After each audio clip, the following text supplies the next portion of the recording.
call this meeting to order. Welcome to meeting number 131 of the House of Commons Standing Committee on Fisheries and Oceans. This meeting is taking place in a hybrid format pursuant to the standing orders. Before we proceed, I would like to make a few comments for the benefit of witnesses and members. Please wait until I recognise you by name before speaking. For those in the room, you can use the earpiece and select the desired channel. Please address all comments through the chair.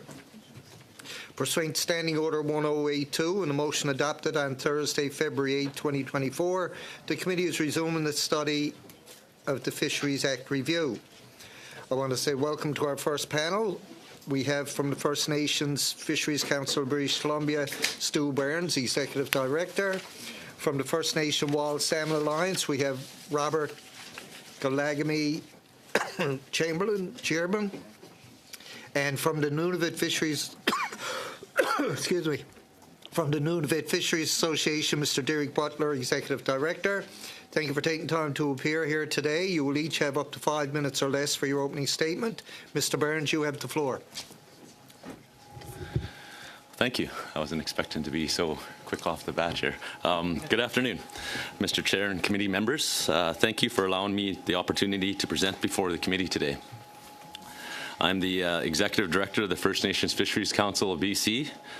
Established in 2008, the FNFC has the mandate of implementing the BC First Nations Fisheries Action Plan and to work with nations to foster stewardship and engagement and undertake the convening role to ensure a cohesive First Nations voice on Pacific fisheries and aquatic resources. This mandate was endorsed by resolution of the BC Assembly of First Nations, the Union of BC Indian Chiefs, and the First Nations Summit. FNFC's approach is to convene First Nations, listen to their priorities and perspectives, and help clearly articulate their shared messaging to decision makers. These structures and processes support coherent messaging to government and align to federal government's approach to implementing the requirements of the UNDRIP Action Plan.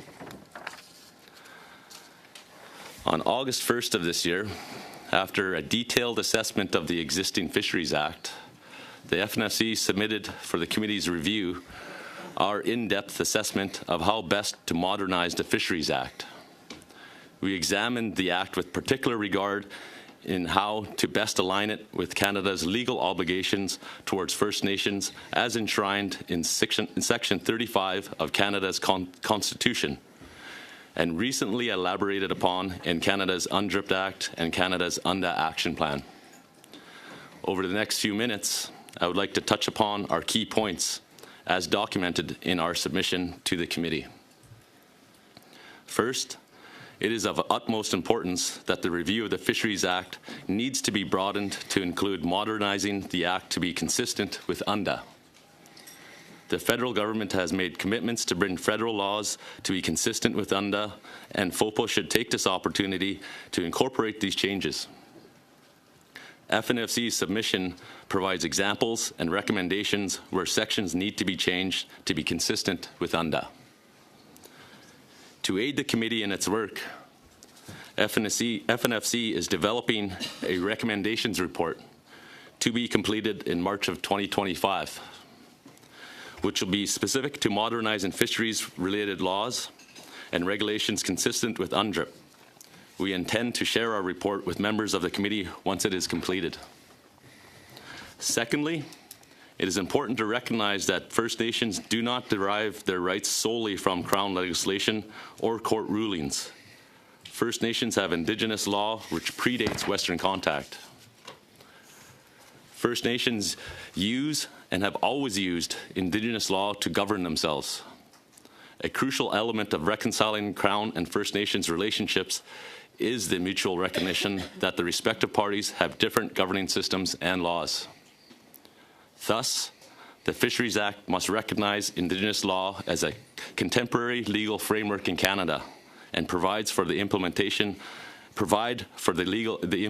of legal pluralism. Third, the Fisheries Act should be updated to broaden the purposes of entering into agreements with First Nations and upholding agreements signed with First Nations to recognize and respect the jurisdiction and authority of nations to share responsibility in the management of fish and fisheries. This is consistent with current and emerging forms of collaborative management agreements and reconciliation framework agreements that relate to fisheries. Fourth, the Act should address the lack of transparency and accountability in the minister's decision-making and should mandate the explicit identification of the factors that the minister has considered when exercising discretion. Transparency is crucial to help Canada's Indigenous partners understand decision-making under the Act, especially in the context of protecting fish habitat, and sustainable fisheries, which are integral to First Nations cultures and societies. I thank you for your attention and time. Thank you. We'll now go to Mr. Chamberlain for 5 minutes or less, please.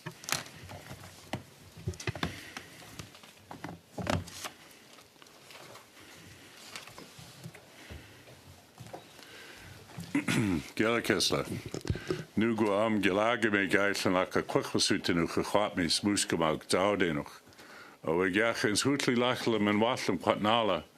Le men watlem genoche kas keenem lokolatle. My traditional name is Gelagame. I'm from the Kwekwassutinu Kwakwamis people of the Musqueam Zowdenoch. I've asked you to hear my words that I'm speaking from my heart on behalf of many First Nations in regards to salmon.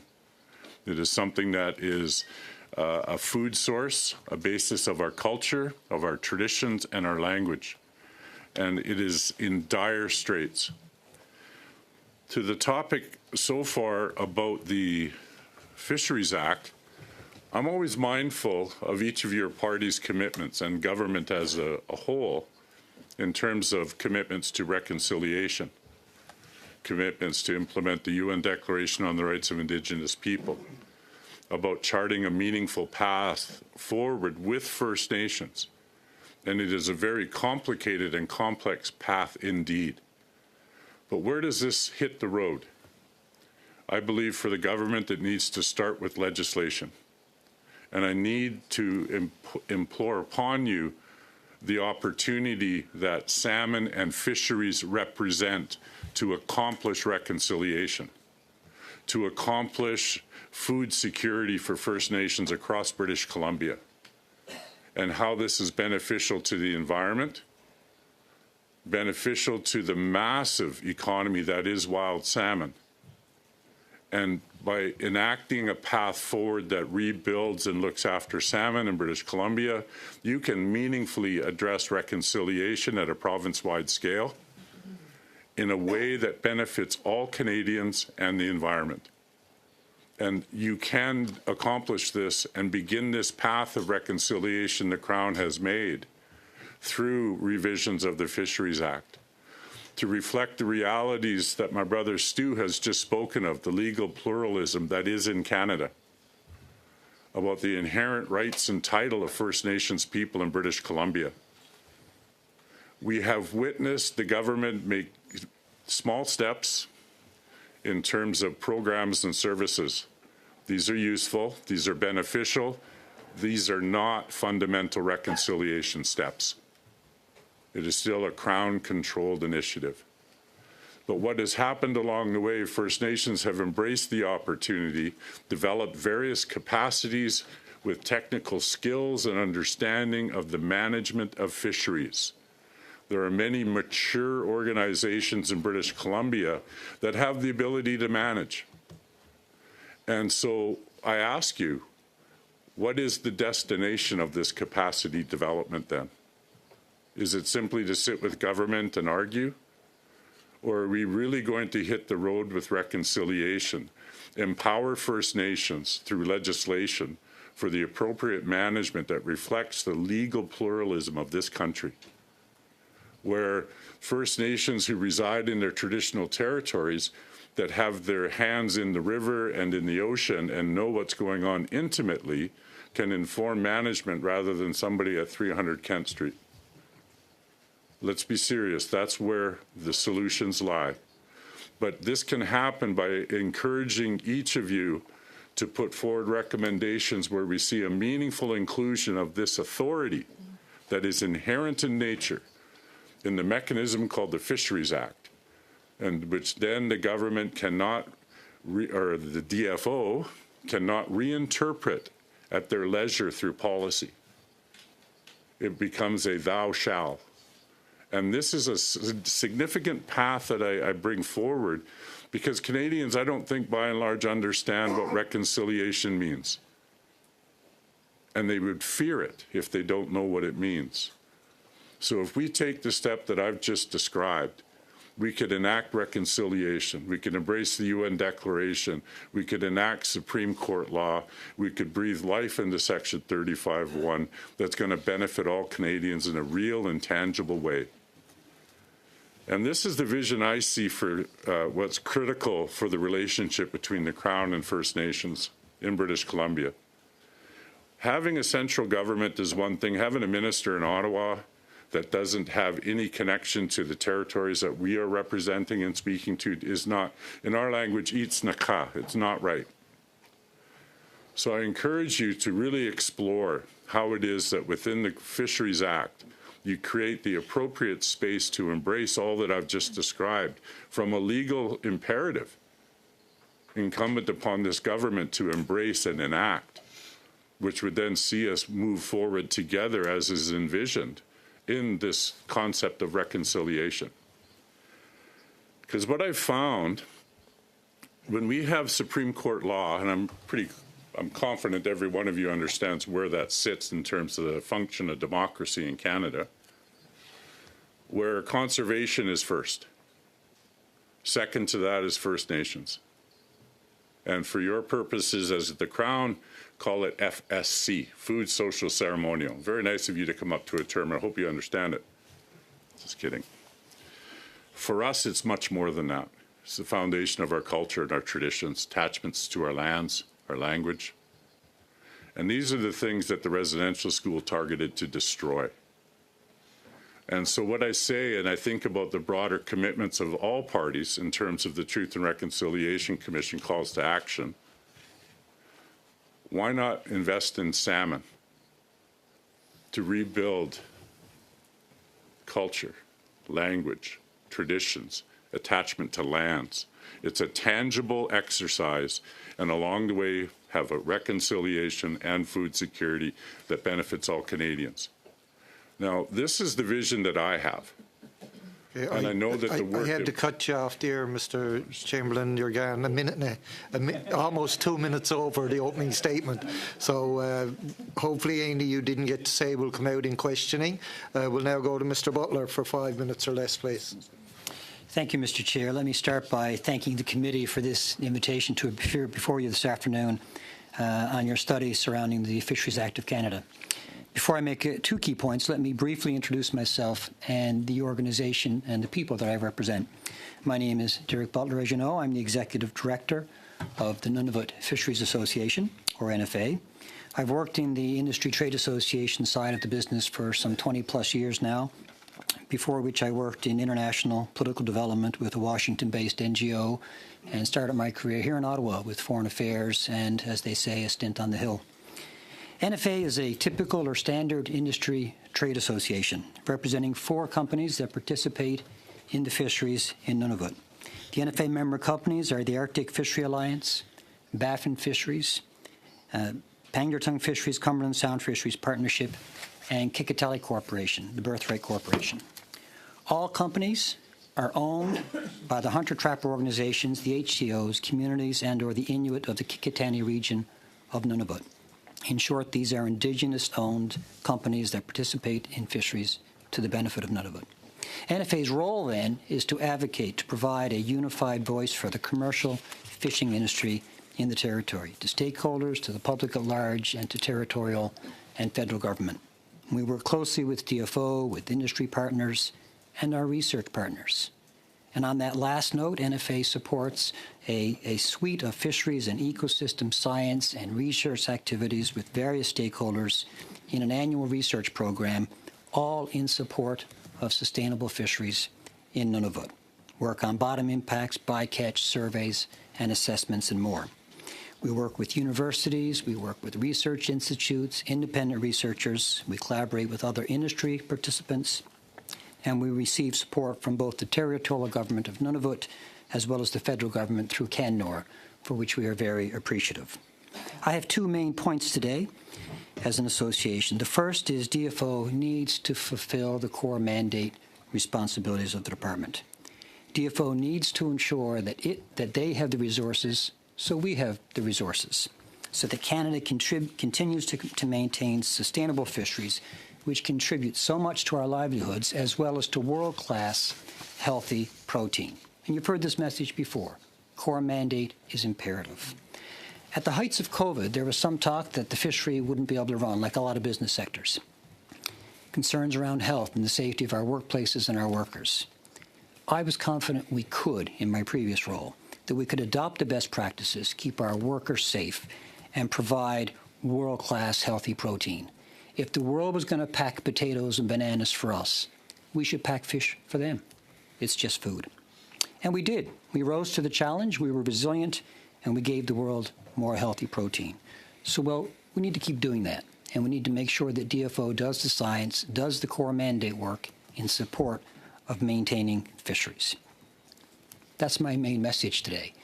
We're not seeking legislative change in this review. We underscore what matters most, good science in support of sustainable fisheries. The world is getting more complex. DFO's mandate is getting more complex. I understand that. But you still need the foundation for the house to be strong. Core science, core mandate in support of prosperous fisheries.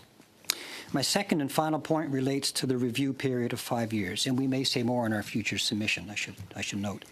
As of course you'll appreciate better than anyone, Parliament maintains its prerogatives to change or amend the Act with or without a prescribed review period. That's understood. I simply wanted to offer one additional perspective here today on that 5-year review period. To state the obvious, a review doesn't necessitate change. There can always be cause for change. You hear the testimony of witnesses, you review the submissions, consider and conduct your own analysis, and might determine that no legislative changes are required. It might be redundant to say it, but it might apply. There are areas for change, policies and regulations, etc., that may be appropriate as well. So a review does not, in and of itself, necessitate change. We've gone from an act which saw few changes in Canadian history to a prescribed 5-year review, which is one every Parliament. That might be ambitious. So that's where we are as an association. Not here to suggest changes in particular today, but appreciate the opportunity to address you on this study, to say we support any renewed commitment we might have on the core mandate in support of commercial fisheries with good science and with appropriate resources. So thanks again to the committee. I look forward to any questions you might have. If I can't answer them today, I could perhaps follow up with the clerk in writing or put in our submission later on. Thank you so much. Thank you, Mr. Butler. We'll now go to our first round of questioning, and I will remind members it'll probably go easier if you identify who you want to actually answer the question. Mr. Arnold, you have 6 minutes or less, please. Thank you, Mr. Chair, and I thank all three of you for being here today as we continue with this review. When the Fisheries Act was amended in 2019 by Bill C-68, the word laws was redefined to include the bylaws made by Indigenous governing bodies. This expanded the Act's equivalency provision, and it was a significant change. After 5 years of this new Act in place, I think it's time to assess how the changes have played out. Mr. Chamberlain or Mr. Barnes, how has DFO rolled out these legislative changes to First Nations and Indigenous governing bodies in BC?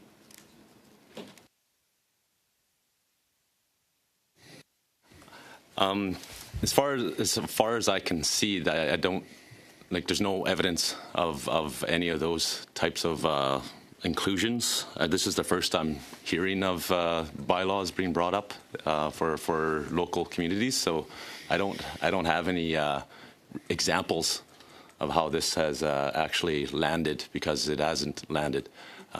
So yeah, that's my short answer, unless Bob has something else to add. Thank you for your question.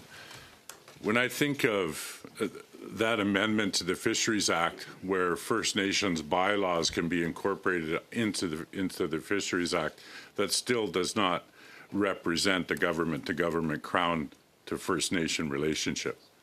It puts our aspirations and bylaws subservient to the Fisheries Act of the Crown.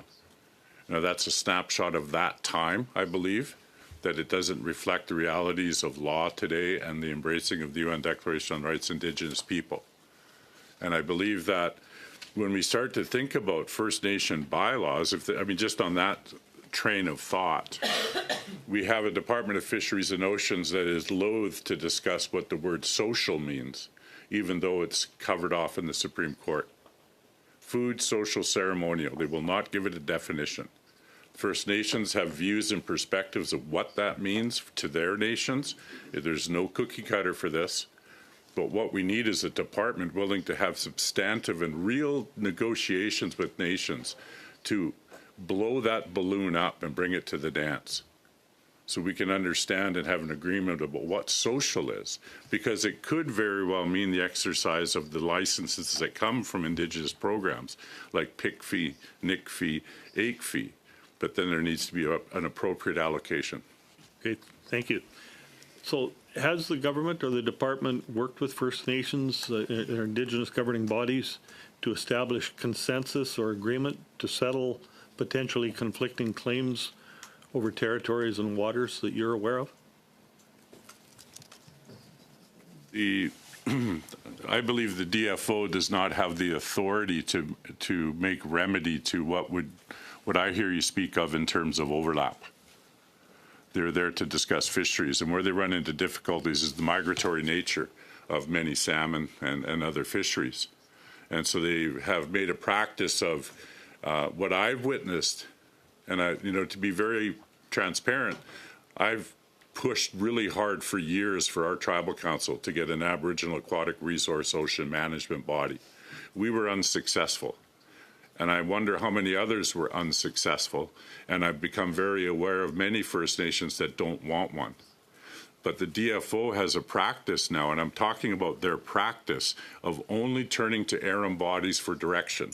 So they're making a conscious and a systemic exclusion of First Nations who are not part of those particular silos.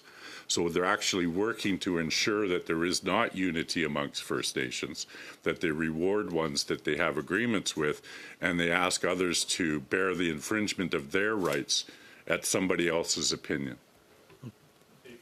Maybe then, in your opinion, how should consensus be reached, or if there's two First Nations or Indigenous governing bodies that have bylaws governing the same fishery? I believe what we need to do, and I'm mindful of Jody Wilson-Raybould's comments when she was BC AFN regional chief, and she often spoke about the work that First Nations have on their side of the table to do in terms of our governance and our agreements with one another. I can tell you, Mr. Arnold, that there is discussions across BC going on right now about revisiting an inter-First Nation fisheries treaty, and it began in the 80s. And we've found some resourcing to facilitate that dialogue across the province, where we can start to begin to have the discussions, to do the work on our side of the table as First Nations, to have an understanding of our interdependencies with one another about salmon. And when I see this coming forward, I think this is useful, because now the government can sit down and have a substantive discussion about salmon writ large across the province with First Nations at a political level, because the misuse of ARAM bodies is securing it down to a technical table. My time is very short here, so one quick question. Should agreements between the Crown and other governing bodies be transparent to the First Nations people and to the citizens of Canada? I believe outcomes need to be told. I don't see there's any benefit in negotiations and components that are reflected in those discussions to be public. There's no need to discuss and negotiate through media or anything like that, but outcomes need to be understood. And the good thing I'm really pleased to report to all of you is the work the Wild Salmon Alliance does in talking with sport fishermen, Sportfish Institute, commercial fishermen, wilderness tourism operators. We have begun the work of uniting a focused salmon economy players about talking what do we need to protect and bring salmon back for everyone's benefit. But the thing I'm wondering about is, after all the work of organizing that I've just described, how is the government going to respond to that? Meaningfully, or is it going to be another deny, delay, and distract exercise? Thank you, Mr. Arnold. We'll now go to Mr. Weiler for 6 minutes or less, please. That question there, quickly? You can afterwards, Okay. but not right now. The questioner's time is up. It's gone over, actually, so now we'll move on to Mr. Weiler. And to the witnesses, like, if there's any you want to comment on afterwards, you can send it in written form to the committee. Okay, Mr. Weiler, 6 minutes or less, please. Thank you, Chair, and I do want to thank all of our witnesses for being here in person, and I know coming a long distance to do that, so it's much appreciated. Before getting into the substance of the Fisheries Act itself, I'm very interested in the process side here. Just yesterday, we finished 10 hours of committee meeting to go through clause by clause on the First Nations clean water legislation. And that was one of the first pieces of legislation that was co-developed. So when we're talking, a number of the things he mentioned really spoke to how central fisheries are, and particularly in BC, a particular fish is for identity for Indigenous people. And therefore, from a process point of view, how do you see, when we're going through the amendment and perhaps a modernization of the Act, how do you see that process of co-development playing into to that modernization or amendment? And maybe first I'll start with Mr. Barnes, and then Mr. Chamberlain. Be very curious to hear your thoughts as well. Okay. Well, I mean, process, what we've done in the water table was first and foremost, what we need to do is have the First Nations all aligned and in the same spot. So, you know, relationships like me and Bob's are going to be key in terms of having all the right voices in the right place at the onset. So that's always been the key piece, is to make sure that Tier 1, as we call it, is set at the start of the conversation, and then you go into a conversation with the government. I call it a Tier 2 sandwich, where you do the work with the Government of Canada, with the First Nations, and then you go into the room with the stakeholders, the Tier 3 group, and then you come back and convene with the Tier 2 world to go over what you heard from the stakeholders. Similar setup as you have nowadays with the IHPC, but in that case, we're still sitting in the stakeholders side of the table there, right? So I've always suggested that it would be good for us to be able to set the stage with the government, whether that's producing a document and then conveying what we've worked on together to the stakeholders, and then convening again to debrief on what we've heard from the stakeholders. So we got to start to operate like a government to government on all these different little types of processes, and the Tier 2 sandwiches is what I've been coining that as. I want to pick up on the sandwich comment. Do you know what you call a wish sandwich? It's when you have two pieces of bread and you wish you had some fish. And this is where we're at when we talk about the true status of salmon in British Columbia. And when we talk about Tier 1, that is where we need to see the investment, where First Nations are resourced to gather, to have the discussions and reach an understanding. I have great issue with Tier 2. I participated in 2009, 2010 with the First Nation Fisheries Council in the Tier 2 exercise. From the negotiation, the discussions, negotiations, proposal, contract, it was stated this is not consultation. And at the end of that process, everything that I did with the Fisheries Council landed in front of the judge in a judicial review with our nation, and they called it consultation. And so that is a misuse of the engagement process, and that does not build trust. And so what I would say is we need to have a venue where, and the resource, if the Crown has an interest in having progress in this, we need to find the resources where First Nations can have fulsome, technically informed political discussions that aren't going to happen in 1 quarter of the year. It's going to take some time and can sustain resources to do it. where we can then have a measure of unity politically and technically to sit down with you and have a substantive discussion. But solely turning to errand bodies at the exclusion of ones that don't have it doesn't work. It just furthers the division. Thank you.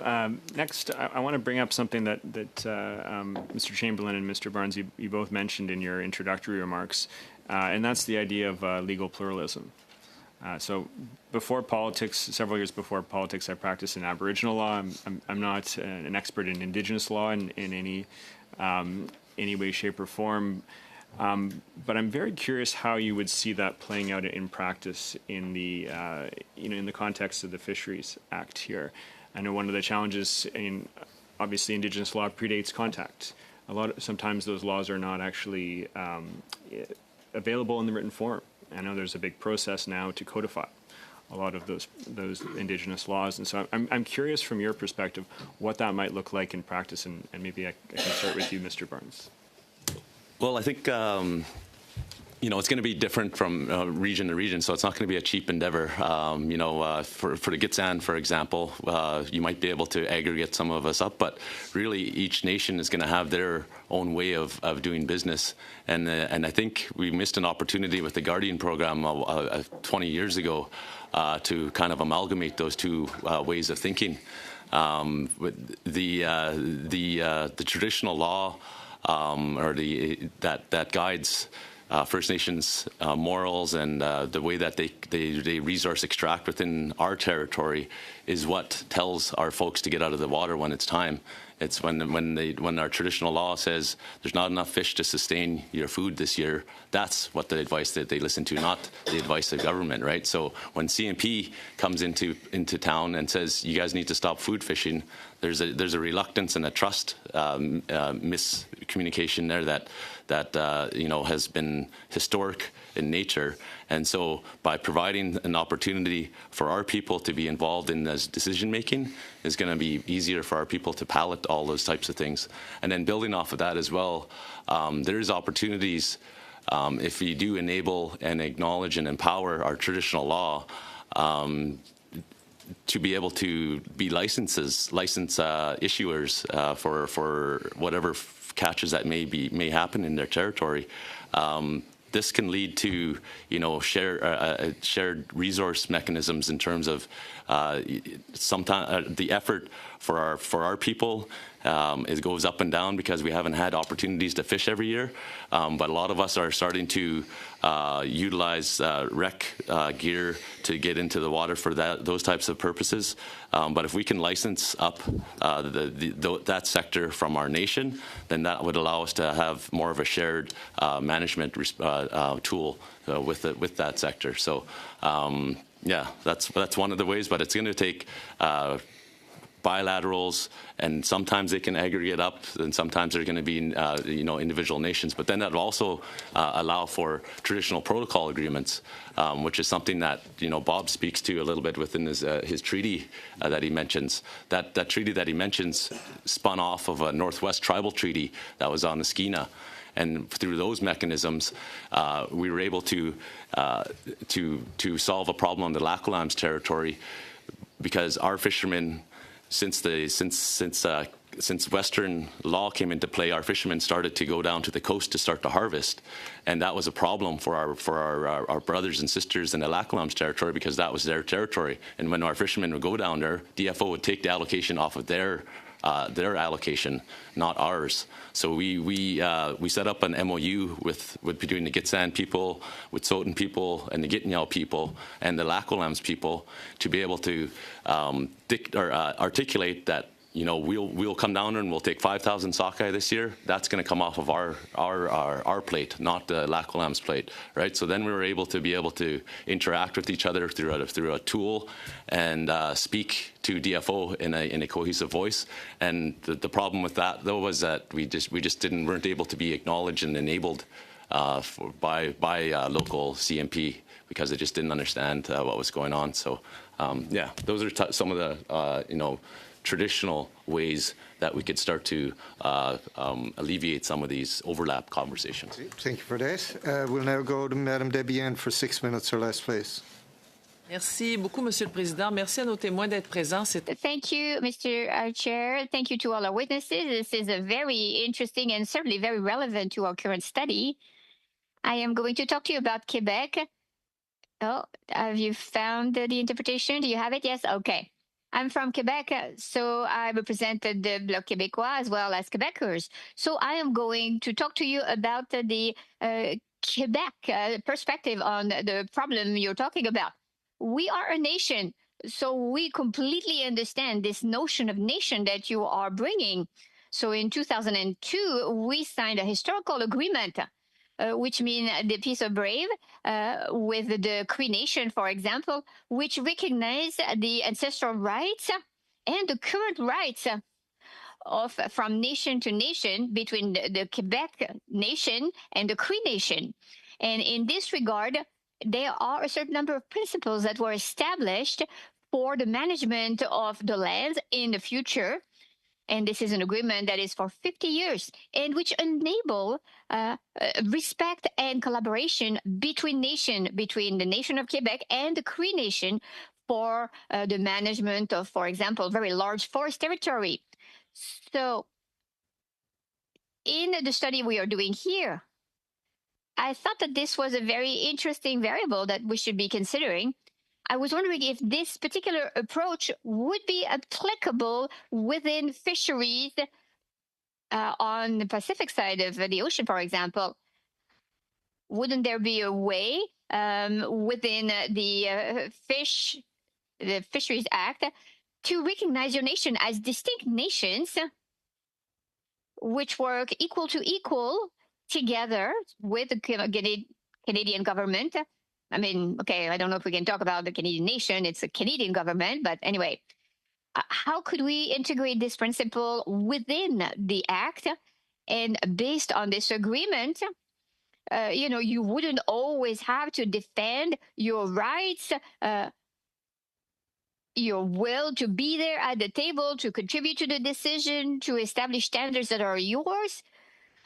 Do you think this is something that would be possible by using the reference of what happened here in 2002 with the agreement between Braves, this historical agreement we had between Quebec and the Cree Nation?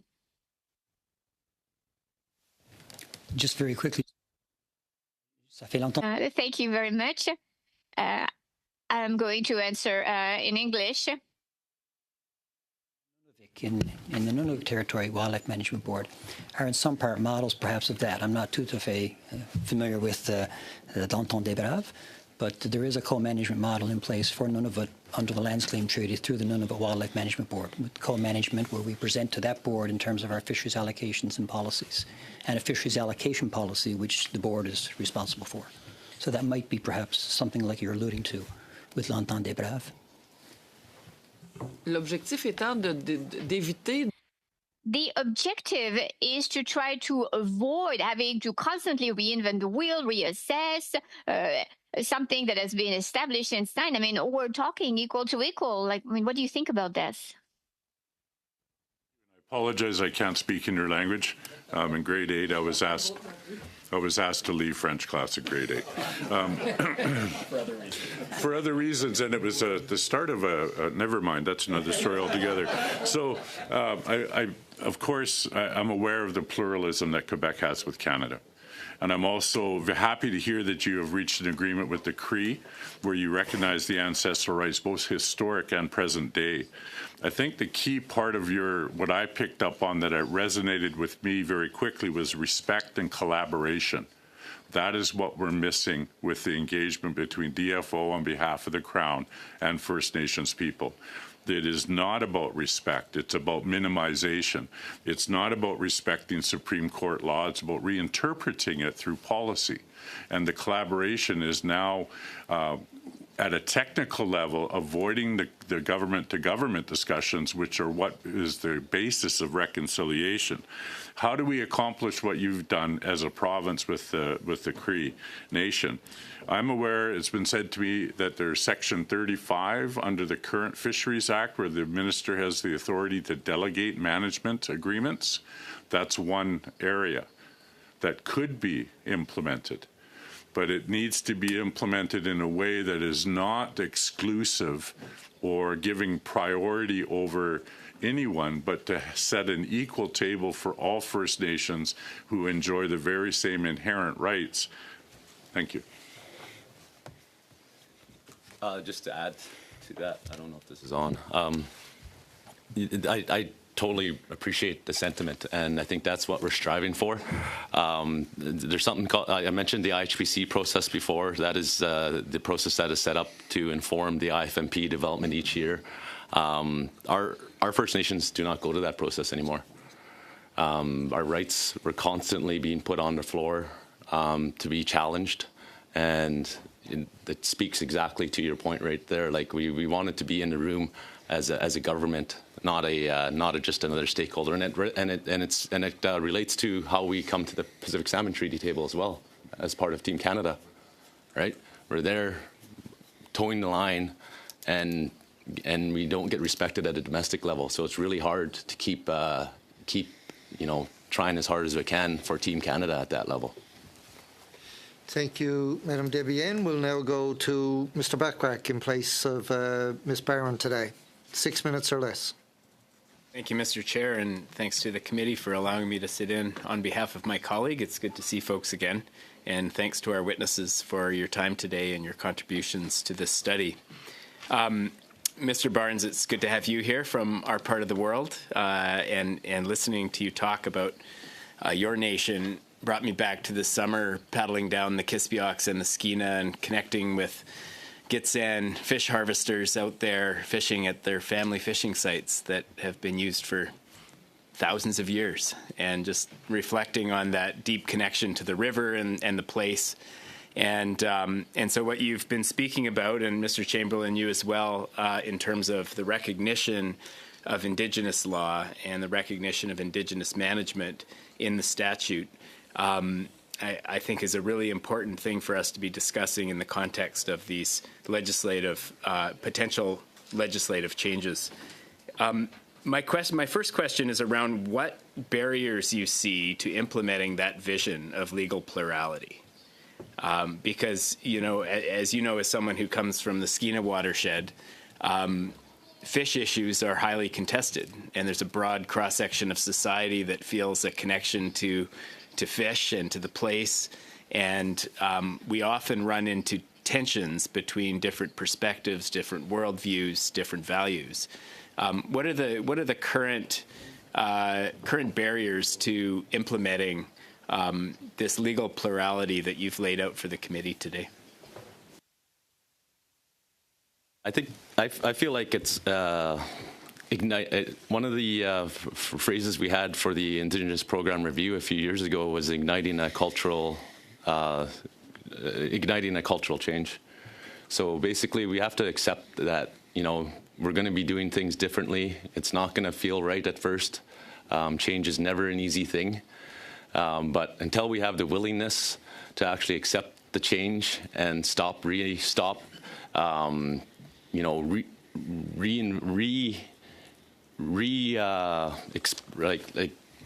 through the same process, expecting different results, basically, right?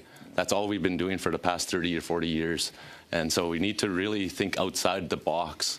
And when we bring traditional protocol agreements, I know that's hard to understand. People may have already checked out and started, listening to other things and talking about other things, but this is exactly where we need to dig our heels in. We're here at the table doing our best to come as one voice, and we need to see that from Canada as well. And we're all on the same team, but it just doesn't feel like it sometimes. It seems like there's maybe a tension between political will on the part of the government and the internal culture around these types of issues, and the actual statutes themselves and the law, and which of those do you see as being the bigger opportunity for change? Can we get to the outcomes that you want to see by amending the Act and putting in different clauses, or does it require a shift in the mentality and the culture within the department, within the government, when it comes to the issues that you're talking about and the recognition that you're seeking? I think it's the latter. The former is like what? Can you repeat that again? Sorry. Well, like, you know, the committee can recommend amendments to the law. There's already parts of the Fisheries Act that are being implemented. So. I feel like the latter because, you know, with the salmon allocation policy, I feel like if that was just actually played or implemented the way that it was written, we wouldn't even need the changes, right? We just feel like it hasn't been followed. That's all. And so we're really digging our heels in to try to get some changes that will reflect and maybe create the change of decision making that would happen. But really, the salmon allocation policy in particular is something that, you know, we're in this policy changing game. And really, if you just listen to what the policy said, we'd be fine.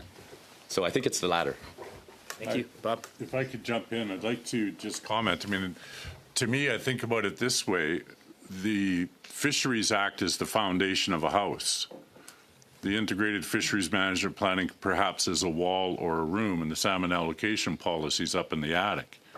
Well, when the foundation isn't working, what are we going to get out of the rest of it? So if we want to be strategic in terms of public money investment and time and energy and the tensions that will be needed to go through to arrive at a solution, we have to start with the Fisheries Act. And I think about, like, when Stu has mentioned the Integrated Fisheries Management Planning, they're asking First Nation rights holders to sit with licensed privilege holders and for us to compromise. And yet those fishers only have the opportunity to fish at the leisure of the minister's licensing regime. That is, we can't sit there and pretend it's government to government. And so that's where we need to land as an appropriate place to do that kind of work. And when we talk about resources, we're not here just to try and maximize budgets and try to get as much, you know, to make the juice match the squeeze. What we want is the appropriate level of resourcing to do the work that's necessary. Stu has mentioned about historical inter-nation, nation-to-nation protocols. This is discussions that's underway today. And these are the understandings that we need to arrive at. And we need to understand that they've been damaged by Canada, the relationships between nations. So we need to have the time and resources to revisit, envision what they're going to be, finalize them amongst ourselves, and then sit down with government, figure out how we're going to implement. And this is going to be a little bit of work, you could say, because of the interdependence of First Nations on salmon. And I'm only speaking of salmon because that's one that goes across the province. But that is where I see opportunity, and it also then points to the broader commitments of the federal crown for reconciliation. Because when you sit down and you make an agreement for whatever industry, for whatever project, and you run into differing views from within one First Nation, whether it's hereditary chiefs or whether it's elected officials, that is the work that needs to be done. It's a governance building by First Nations for First Nations, which would then allow a much stronger measure of certainty going forward. But it's going to take the resources. And trust me, it's not easy work. We did it internally with ours for 6 years. Tense. It was incredibly complicated, and we didn't reach the goal. And that was after about 5 or 6 years of work. And we don't have the resources to continue it. And so this is playing out across British Columbia. Thank you, Mr. Beckwith. We'll now go to Mr. Small for 5 minutes or less, please. Thank you, Mr. Chair, and I'd like to welcome the witnesses. To Mr. Butler, you spoke about the need for better science to support prosperous fisheries. Would you like to elaborate on that a little bit? Thank you, Mr. Small, for the question. We've had a particular challenge in Nunavut adjacent waters in respect of Greenland halibut, where, granted, because of COVID, we missed the surveys, but there was also a vessel that went down, and there wasn't a plan in place to put the new vessel in place to do the research survey. We finally got there, but now we're missing a couple of data points in respect of the time series. And you need to establish at least 5 years in the time series to have confidence in the results. There's work underway to do the correlations between the old survey. A vessel did do some work, but it wasn't strictly correlated. And now the new survey, so we can have confidence in where the resource is. If we don't do that work, and if we miss data points in the survey, we take the cuts under the precautionary approach, and I have thoughts on that. I think we have a very restrictive view of what the precautionary approach means. If we don't do the necessary work, fill in the data gaps, do the work with AI or whatever's available, then we take the cuts as industry, as Inuit. We lose fish, and we don't get back that fish. It takes a while for that to reestablish in terms of allocations. If you take a 10,000 or 2,000 or 3,000 ton quota this year, it doesn't come back up next year and you start again from that new level. You lose that going forward, so it's not just an annual cut. So that's probably one of the best examples right now is the work on Greenland halibut. So is that a threat to our eco certifications like MSC and whatnot? Yes, that can be a substantial threat to eco-certifications, which I call the democracy of the marketplace. Consumers having the confidence that when we fish or when they buy fish, it's sustainable in terms of management, ecosystem impacts, and extractions of the resource. Consumers have the right to know whether it's paper, pencils, wood, or fish that is sustainable on some third-party certification.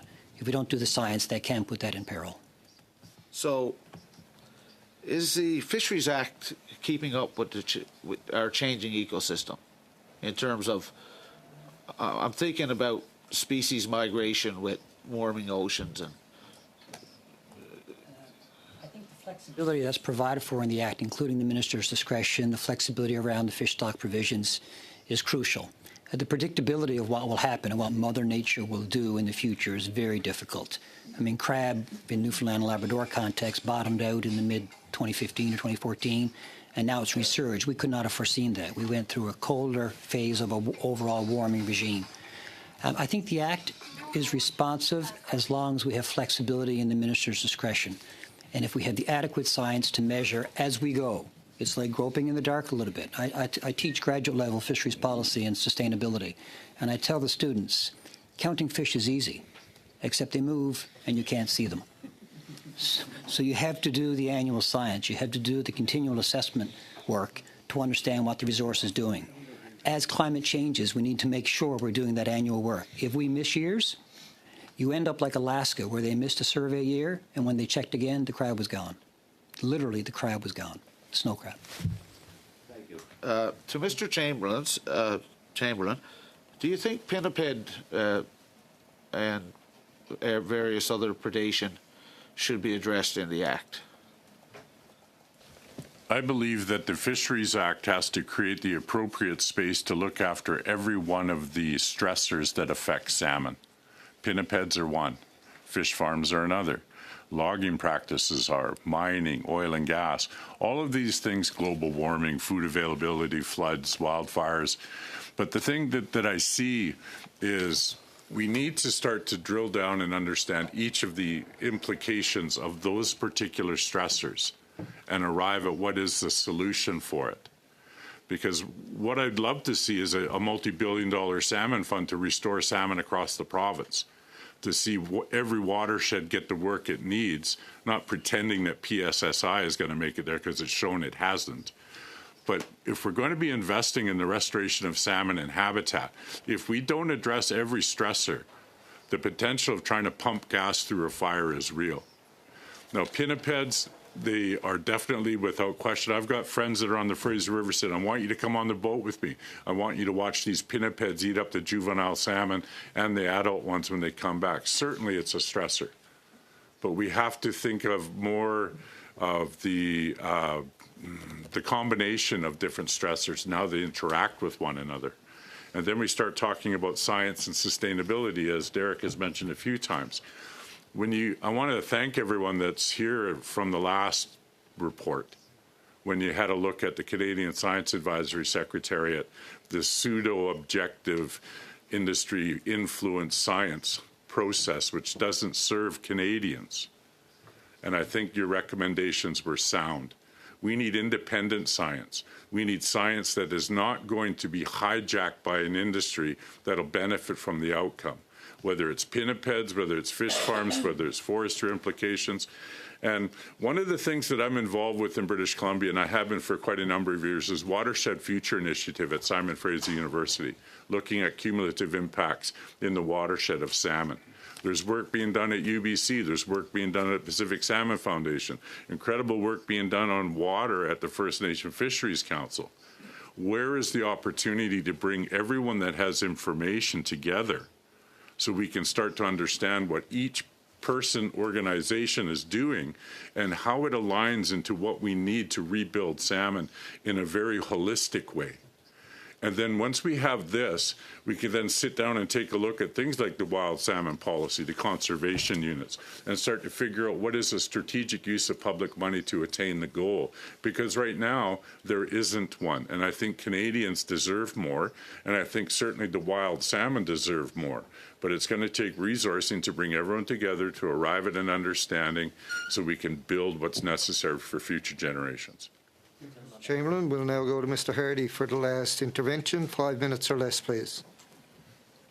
Thank you, Mr. Chair. I want to talk about communal licenses. The regulations allow for the minister to choose who gets to fish and what kind of vessel they get to use. But where the minister doesn't do that, it's then left up to to the community to decide that. You give us any sense as to kind of what the ratio is? Directions from the minister versus community-led. Anybody, Mr. Barnes? You don't have that? Okay.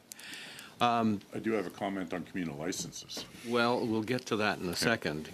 I have my stack of questions here. By the way, what you said about the coordination of all the agencies and the organizations that are each doing little pieces of things, and nobody knows what's getting left out, or nobody knows where there's an unnecessary overlap. But that's another conversation too for another time. Let's talk about commercial licenses then. We've been working with, the communities up and down the coasts and environmental organizations. And one of the things that concerns me, and I'm wondering if it needs to be properly reflected in the Act, is the habit in some communities, they get a commercial license, and instead of having somebody at home go out and fish, they lease it out.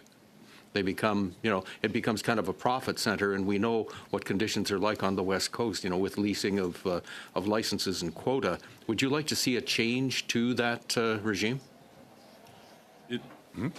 Yeah. In terms of the communal license, I'm assuming you're talking about PIC fee on the Pacific Coast. Sorry, I was talking about communal licenses, but I don't think communal licenses can be passed off to a non-Indigenous person. Sure. I'm talking about, though, the commercial licenses that might be allocated to a community, and then the community turns around and leases it to Lord knows who. See, one of the goals that I'm aware of in the Pacific Integrated Commercial Fisheries Initiative is to maintain capacity to fish, and to look at how do we make sure that there is going to be a passing on of that ability. Well, the sad thing is the management of fisheries by DFO has been abysmal, where we have nothing but collapsed stocks all across the province. Well, I do take that point, but I want to get to the point of the communities leasing out their ability to fish to somebody who isn't in the community. So I'm aware that this does happen, but I'm also aware that there are nations that do the leasing out of licenses that have come to them through various means, but built in that is the capacity opportunity where, okay, you can lease this license, but my nephew Jimmy's going with you. So we can then begin to rehabilitate or reinvigorate the capacity to do that fishery on our own. That's helpful because the money. If you follow the money, it would appear that generally the commercial fishery in BC, the money is going to anybody but the person who takes the risk with the boat and does the work with the fish. That again is something that we've tackled at this committee before. About the Guardians, the regulations stipulate that they'll have peace officer status. Is that adequate actually to do the job that they're expected to do, or should there be some effort to coordinate the Guardians into the Indigenous policing that we've heard so much about? Mr. Barnes, you want to comment on that? Yeah, sure. I think it, again, varies nation to nation. I think one of the questions that we said needs to be asked initially to start to explore the Guardian stream again is what level of Guardian does your community need or want or desire? There are cases where they would like a fully armed up person that can go out and make sure that laws and regulations of their territory are being followed and abided by, and they're able to enforce those. But we do also have places where a technical sort of body could be sufficient in terms of just being what do you call that when you just go out there and observe, record, and report. So we envision a program where we have these hubs of guardians that can be then leaned on by the groups that have only technical types of endeavors in the guardian world, right? So I think there's a scale, a spectrum, and it's up to the nations to decide whereabouts they land on the spectrum of fully enforced guardian that can go up and ask for an ID from a Canadian, or a person that's just there to observe, record, and report based on the size of the fishery, etc. Nations. Thank you, Mr. Hardy. Right on the time. First one yet today. I'd like to say thank you to Mr. Butler, Mr. Chamberlain, and Mr. Barnes for being here today and sharing their knowledge with the committee as we do this particular study. We'll suspend for a moment now while we change out panels.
Okay, we have from Nova Scotia Power, Mr. Peter Gregg, President, And from Water Power Canada, we have Lorena Patterson, President and CEO, and Gilbert Bennett, Senior Advisor. And Gilbert is well known in Newfoundland and Labrador. Thank you for taking the time to appear today. Each organisation will have 5 minutes or less for their opening statement. Mr. Gregg, you have the floor. Thank you very much, Mr. Chair and members of the committee, for the opportunity to speak with you today. As the Chair said, my name is Peter Gregg. I'm President and CEO of Nova Scotia Power. My goal today is to share some perspective on how the Act applied in the field to our hydroelectric generating stations systems and to highlight opportunities to improve regional implementation in Nova Scotia. We at Nova Scotia Power value the important work that is done by this committee and the critical role that the Fisheries Act plays in protecting aquatic ecosystems. Nova Scotia Power has operated 16 hydro systems across the province for over 50 years, providing renewable energy and reducing our reliance on fossil fuels. These systems are also essential to achieving provincial and federal climate goals, including the phase-out of coal by 2030 and reaching net zero emissions by 2050. Our relationship with the Department of Fisheries and Oceans is similarly long-standing. It dates back to the 1920s and has included extensive collaboration on fish passage development and modifications, particularly through the 1970s and 80s. And over the years, we've taken a continual improvement approach to the operation and upgrading of these facilities. For example, we've made substantial investments to comply with modern dam safety standards under the Canadian Dam Safety Program, all while balancing environmental considerations and the affordability of electricity for Nova Scotians. Our hydro systems are not just part of Nova Scotia Power's history, they're critical to our future. However, the cost and complexity of achieving the targets I spoke to are considerable, and we see three key challenges with how the Fisheries Act is currently being implemented. First, the Act's focus on individual fish rather than on populations has led to costly and time-consuming Fisheries Act authorizations, FAAs, for almost all hydro-related work. For instance, a relatively short-term maintenance drawdown required an FAA, adding $300,000 in costs related to offset work. Second, the FAA process itself is lengthy and unpredictable.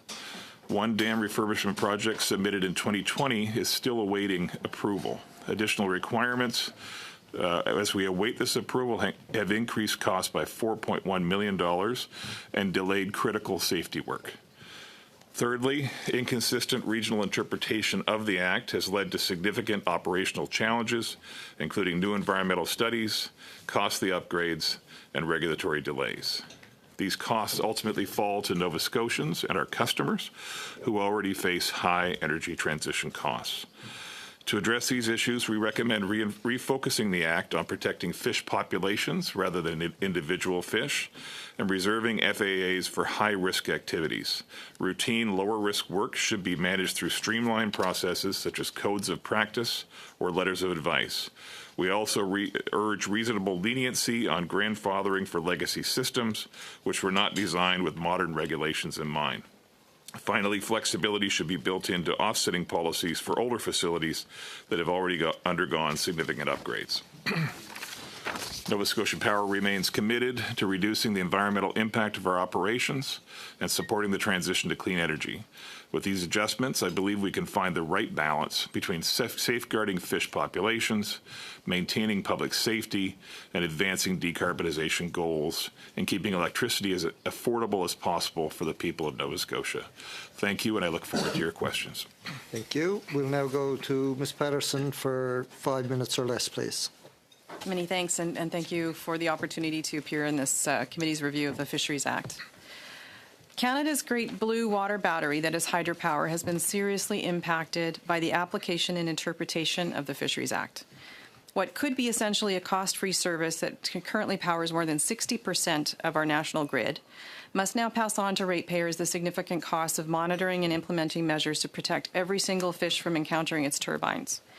While the intent to protect every single fish from harm is noble, the impact of this task is causing electricity rates to rise for Canadians who depend on hydropower to power their homes and businesses, and is using capital for this purpose that would otherwise be deployed for new projects. Section 34 of the Fisheries Act states, No person shall carry on any work, undertaking, or activity other than fishing that results in the death of fish, unless the work, undertaking, or activity is authorized by the minister, and the work, undertaking, or activity is carried out in accordance with the conditions established by the minister. It's pretty strict. Since the 2019 Act was passed, there's been no additional guidance from DFO regarding the application of Section 34. DFO officials are not required to take into account a reasonableness test when determining whether an application meets the expected standard of care. In the absence of clear guidelines, proponents also struggle to determine whether the standard of care has been met. Further, differing interpretations of the clause have resulted in inconsistent application of standards across the country. Water Power Canada members seek clarity and direction that can be met within a reasonable period at a reasonable cost. This will protect ratepayers and help rebuild faith in Canada's investment framework. To provide an analogy, in Banff National Park, the Department of Fish and Wildlife installed wildlife bridges over highways and fences along tree lines to minimize the potential of impact of vehicles striking an animal as they drive through the park. Even so, it's understood that the occasional animal will wander into traffic, but tourism is permitted regardless. While every loss of animal is life of an animal is tragic, it is deemed acceptable when compared to the importance of tourism and transportation to Canada's economy, and considering that these animal populations are not endangered. What is happening to hydropower producers is the equivalent of asking Parks Canada to report and replace, sometimes at a 2-to-1 ratio, every chipmunk, squirrel, or deer that wanders into the path of an oncoming vehicle, and if it fails to do so, face the threat of having to close down the highway. This is more than just an irritant to applicants. The additional monitoring of every fish and the installation of mitigation measures can cost operators millions of dollars, as we've just heard, for each of their hydro facilities, but serve no actual purpose because the fish in the area are either not endangered or their losses have been mitigated elsewhere. These costs are borne by all of us in this room because the utilities pass these costs on to ratepayers. Considering the cumulative costs across approximately 700 hydro facilities in this country, this exposure runs into the billions of dollars for Canadians. Ratepayers include not just potential investors who are not just us, but also potential investors who are easily persuaded to go elsewhere when electricity costs are too high. Power producers themselves may choose to forego the lengthy and uncertain process of seeking a Fisheries Act authorization in favor of other power sources that are less environmentally friendly but do not impact a body of water. There's another aspect of this Act that we would like you to consider. As a rule, regulatory enforcement and permitting are often best conducted by a third party, usually an independent regulator or at a minimum a project management office. Otherwise, if the people charged with enforcing the Act report to those setting the policy, concerns about undue influence by the government of the day and potential for bias may arise. We have indeed observed some public servants taking the policy to an extreme. Proponents have no independent mechanism to prevent the endless cycle of applications and reapplications that some of our members currently face. Some of these members are reluctant to raise their concerns with the department for fear of retribution.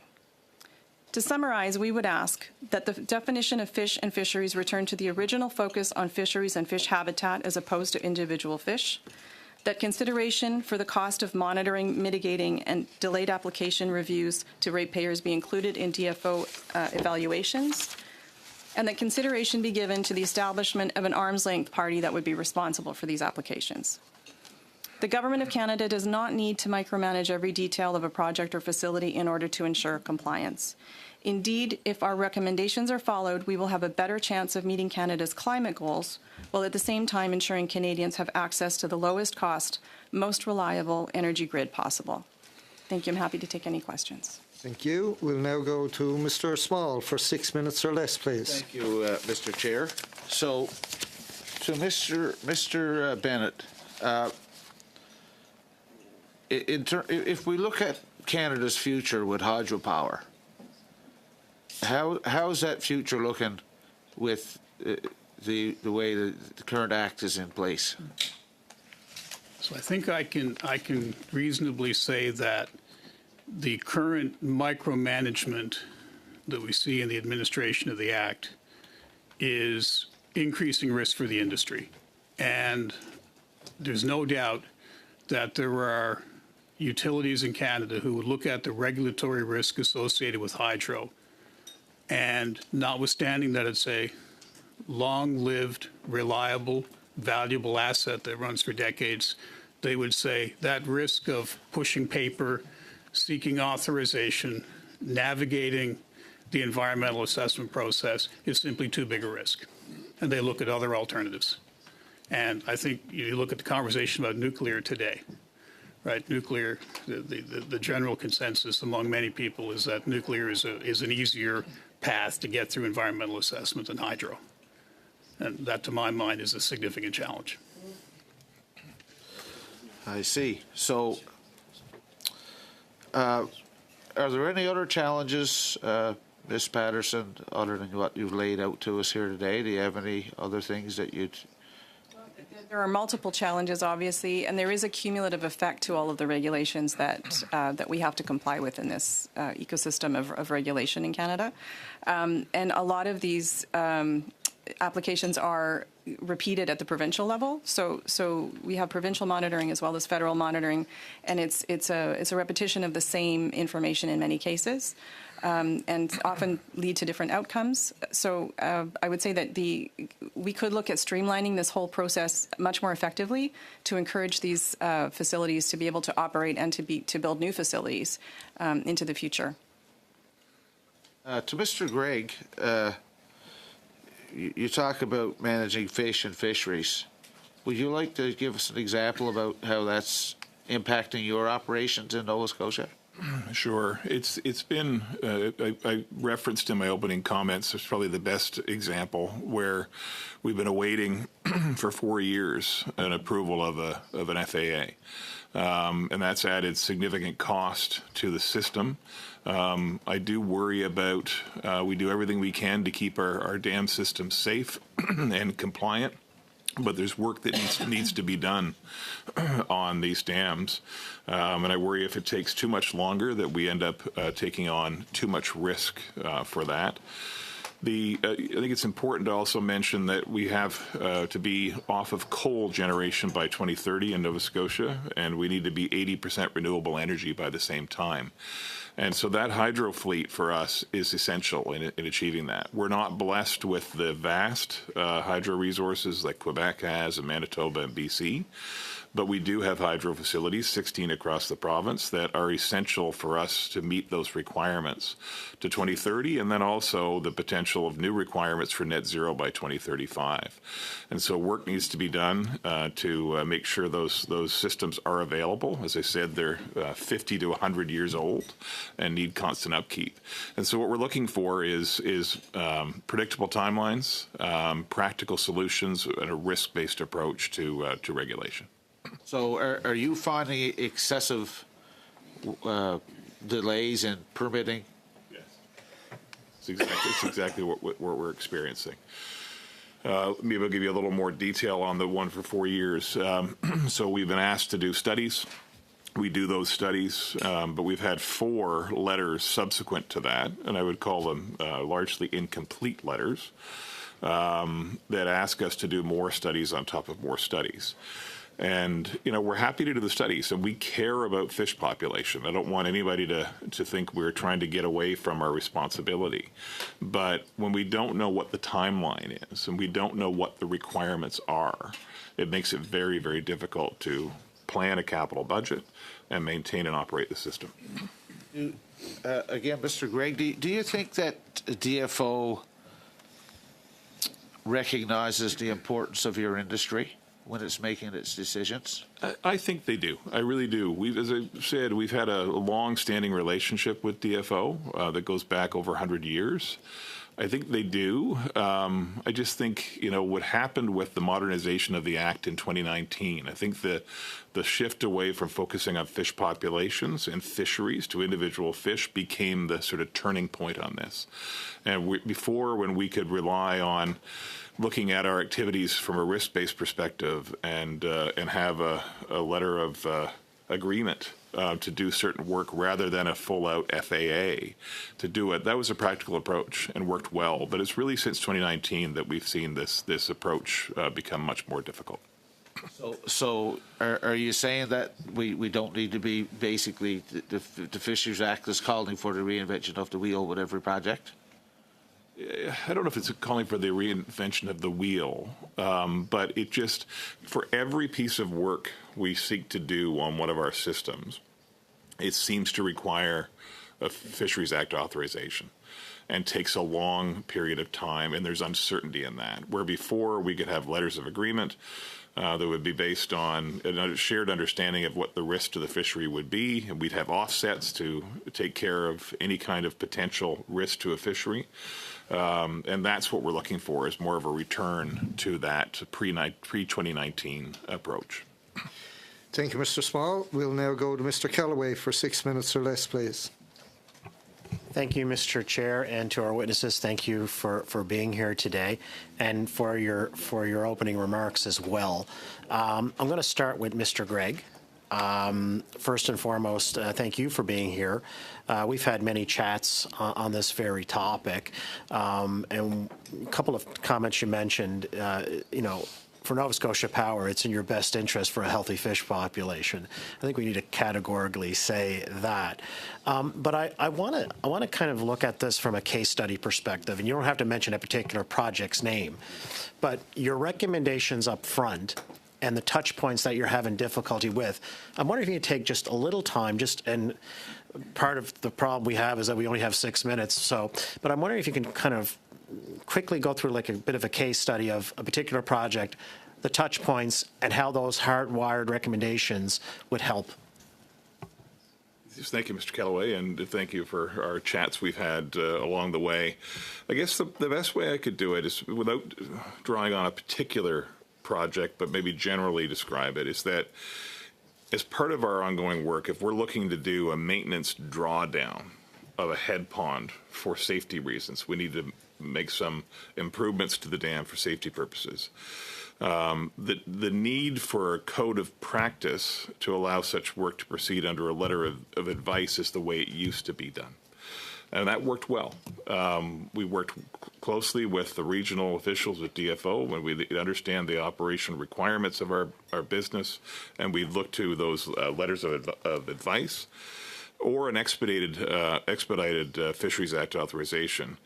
But now, every time we're looking to do that kind of work, relatively minor work, it does require a Fisheries Act authorization, every one of them. And I think as a result, there's a backlog in DFO that's resulting in massive delays that can go into the multiples of years.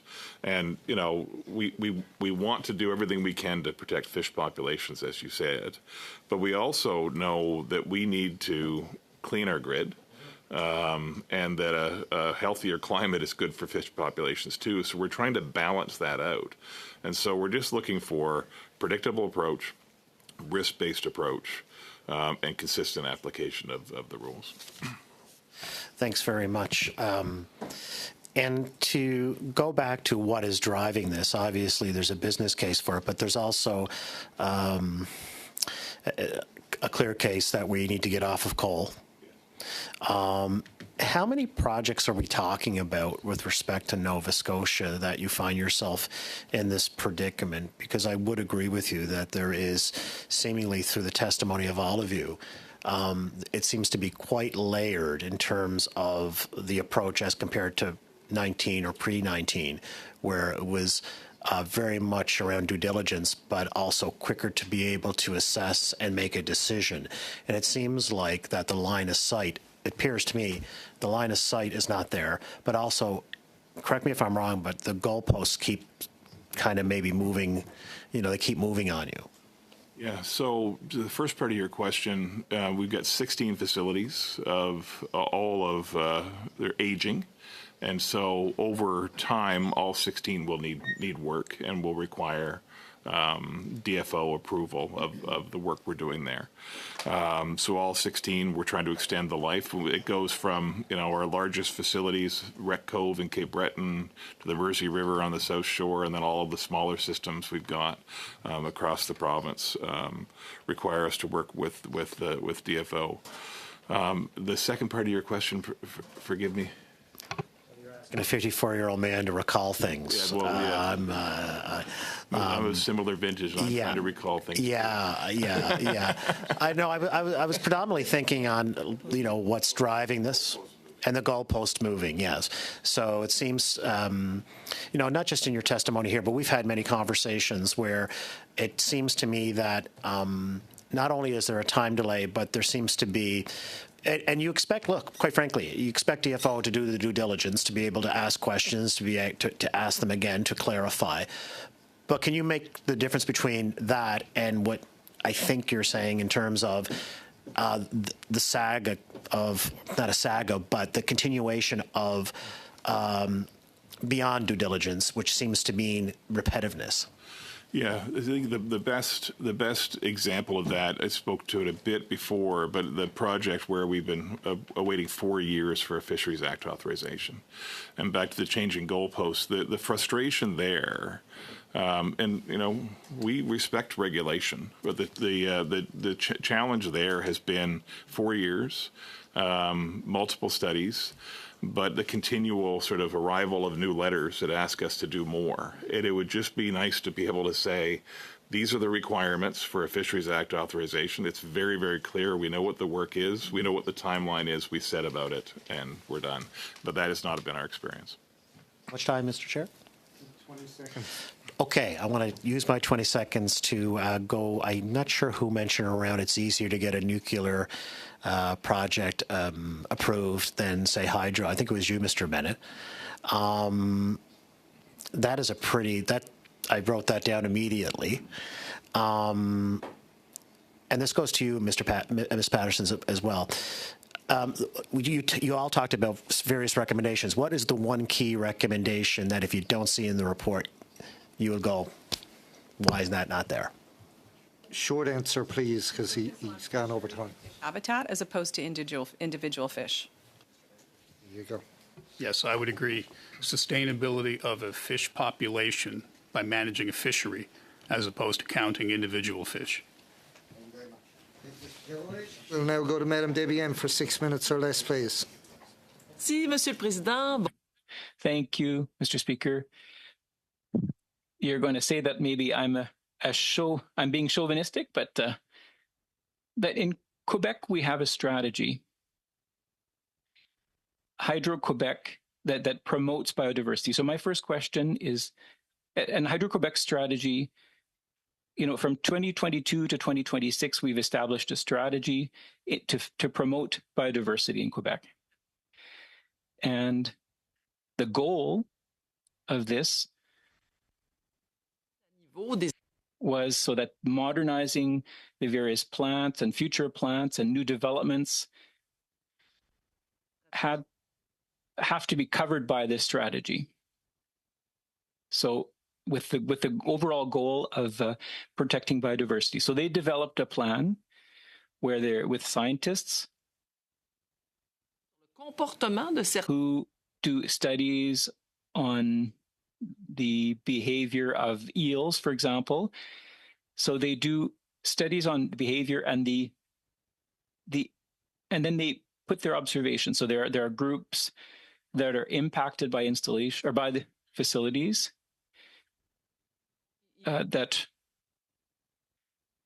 so some populations will adjust and they'll move, they'll go somewhere else, and I'm just kind of summarizing the strategy. It's more complicated than that, but that's that kind of thing is part of the strategy. So my first question is this: so you represent private plants in Hydro-Quebec. It's a state organization, but you represent private companies, right? Inaudible response. Of ours as well. OK.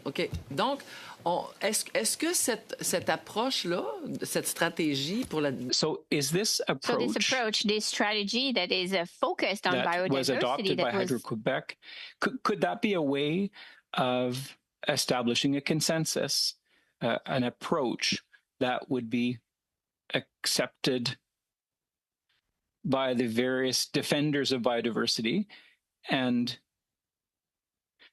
so would this be a way to make sure that you have a basis so for future action?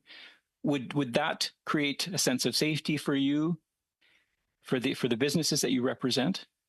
And there would be a general consensus where there would be conditions to follow.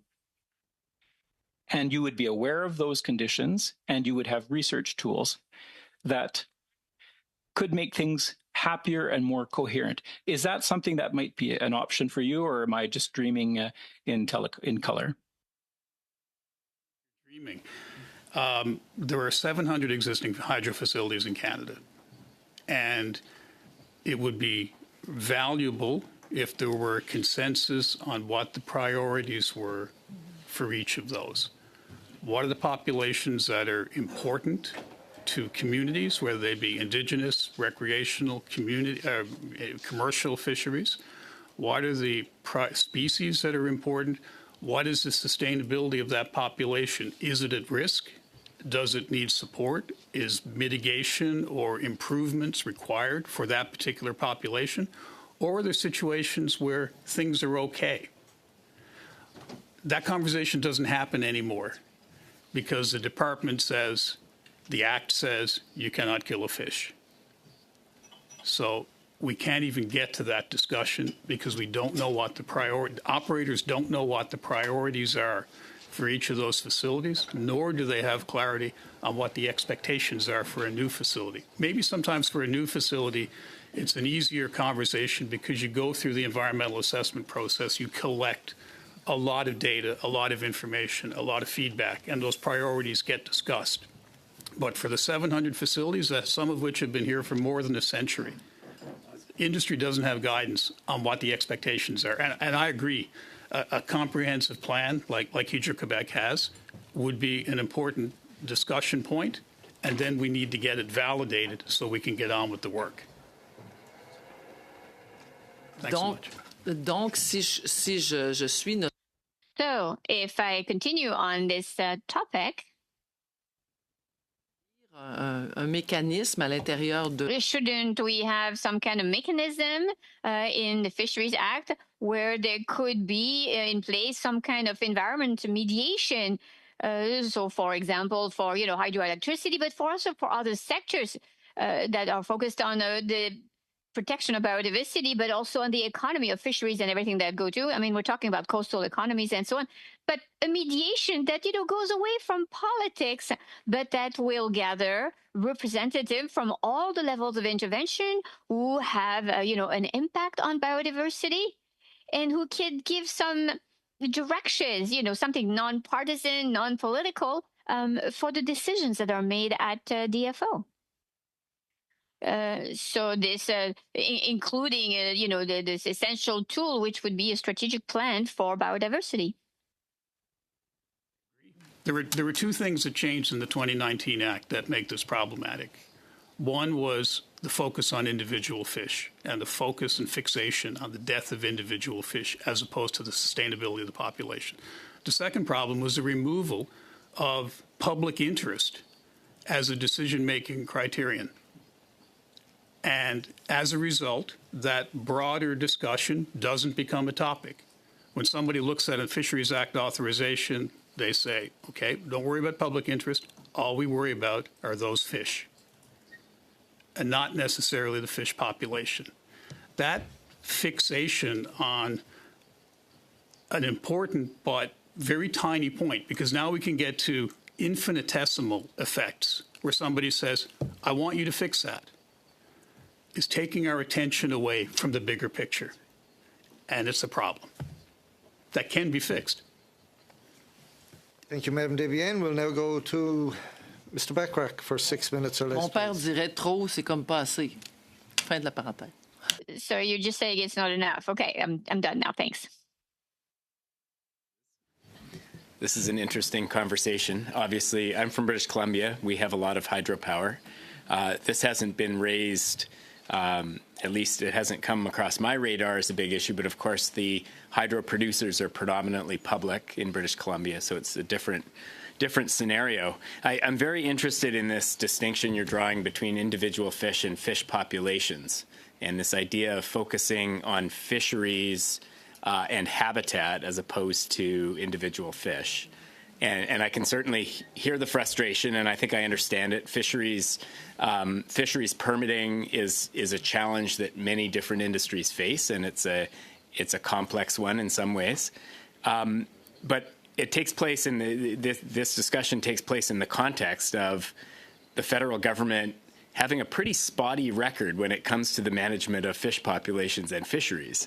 Like, if you look historically at the past 100 years and the number of fish populations that have been, either entirely wiped out or decimated or severely drawn down, there isn't a great record of sustainable management in fisheries. There are exceptions to that, of course, but where I live, wild salmon are, many of the wild stocks are at 10% of their historic abundance.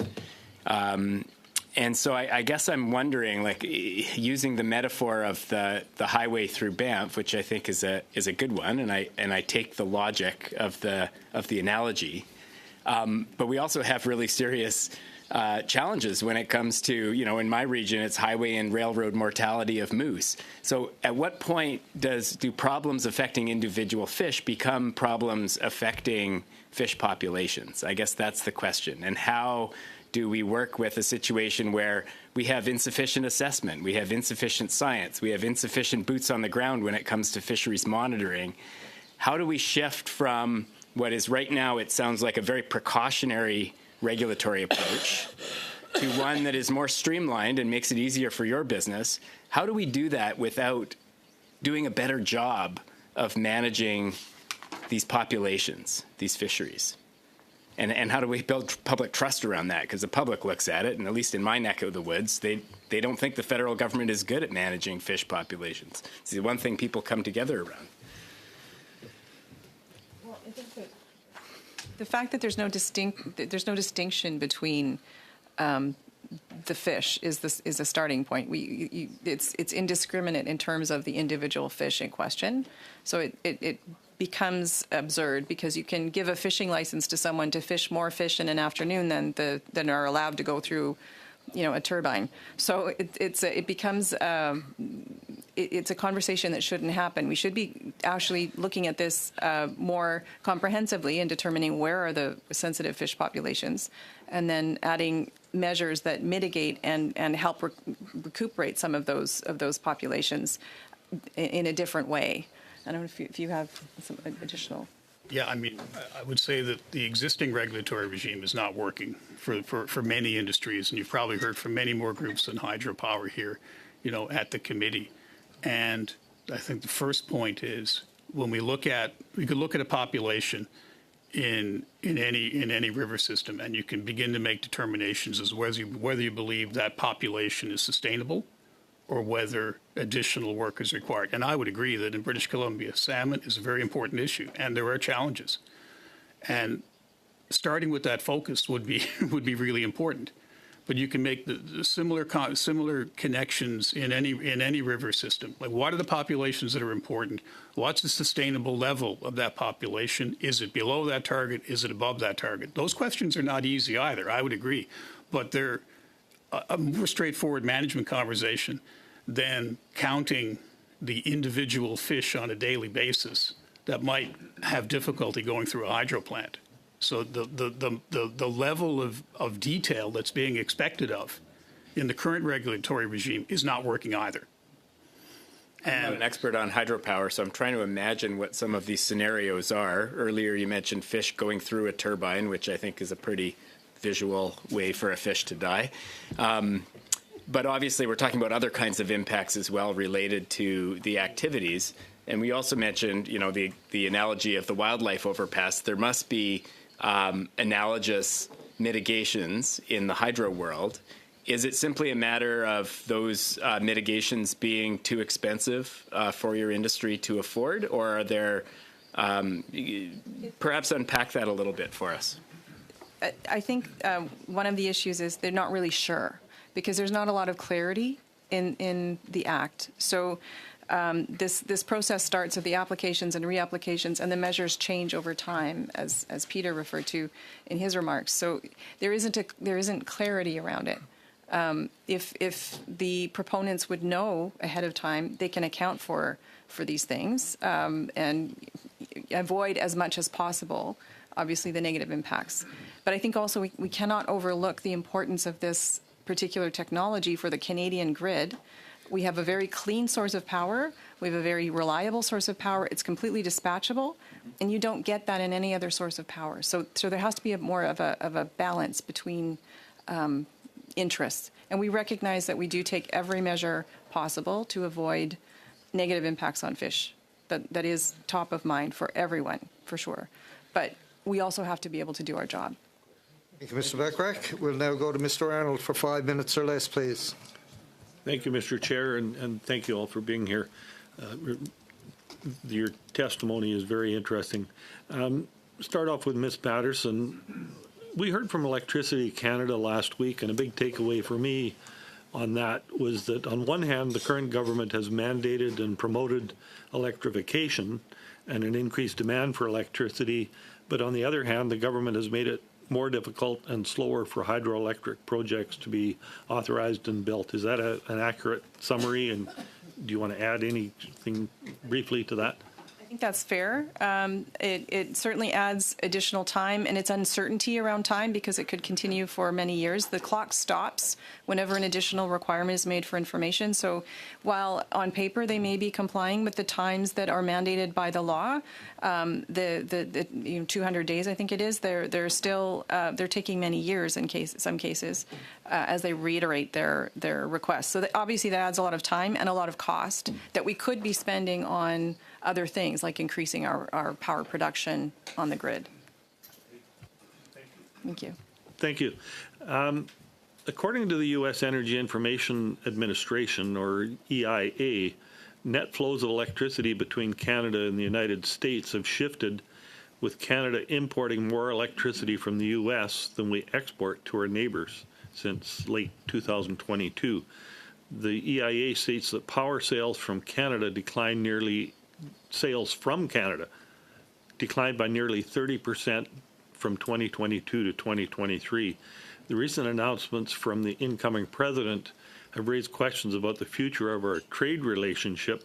Is it possible for Canada to increase our hydroelectric generation capacity to reduce our dependence on electricity imported from the United States and meet the growing demand here in Canada?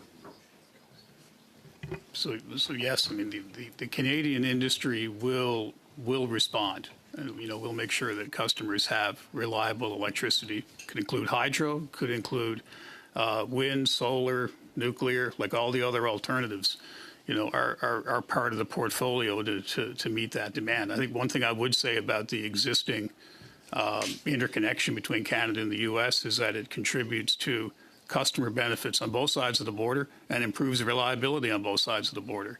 So, notwithstanding those benefits from a national energy security point of view, the industry will respond. We'll make sure the customers have reliable service. Okay. Well, what would be the biggest challenge to the industry responding to those growing needs?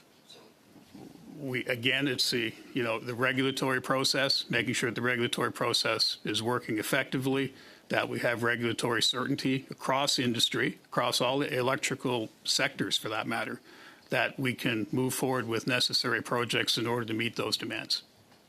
Okay, thank you. Has the current act as passed by this government helped or hindered their goal of reaching electrification? The current Fisheries Act. The current Fisheries Act has hindered that process, in my view. So the act has made it more difficult to reach their other goal of, yes, full electrification. Okay. Not the Fisheries Act, the wildlife regulations, the investment tax credits, the clean electricity regulations, like all of those have elements that are infinitely detailed and create regulatory risk and make it harder to get things done. Okay. If the regulatory regime that was enabled by the Act was fully and correctly implemented, would that fully solve the problems, or are there changes needed to the Act? If the mindset dealt with objective views of risk, the potential impacts on fisheries and fish populations, and those decision criteria were effectively used, those concerns that I outlined would be mitigated. But right now, there's no clear policy within the department that sees those questions and those factors as being important ones in decision making. Anything further that anybody's got to add? But 20 seconds left in my time. I think, again, just reiterating, we would prefer to have a balanced system that's fair, that takes into account every aspect of this, as opposed to the situation we have now. And clarity would help everyone, I think, on both sides. Thank you, Mr. Reynolds. Right on time. Mr. Morrissey, for 5 minutes or less, please. Thank you, Chair. I have one question, and I'm going to turn my time to Mr. Cormier. And my question is to Ms. Pattison. You referenced on numerous occasions clarity over and over again. So I would ask if you could provide examples to the committee of clarity you would recommend, because the process is about providing recommendations for change.